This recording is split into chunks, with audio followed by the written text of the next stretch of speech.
Sa number 5, kaso nga theft ang ipasaka na batok sa isa ka lalaki nga masupog nga kawatan nga nagapang biktima sa mga commercial establishment sa Bacolod City. May panibag-o na naman siya nga mga nabiktima.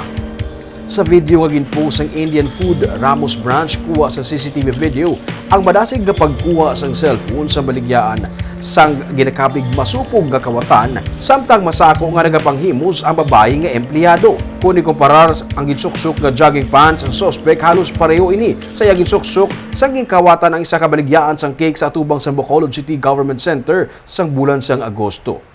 Sunod sa kay Police Captain Francis de Pasucat, Commander sa Police Station 4, pangayaw ang among suspect nga ilagin hingadlan nga si alias Mark. Ginapatod pa sa kapulisan kung bala si alias Mark man amo ang persona sa pagpangawat sa cellphone sa isa pagid ka spa kag nagkuha man sa tip box sa mga empleyado sa isa ka cafe sa Baga Ramos sa Bacolod City. Napasaka na sa PNP nga kaso nga theft batok sa suspect kag ginahulat na lamang nila ang warrant of arrest nga iserbe batok sa iya.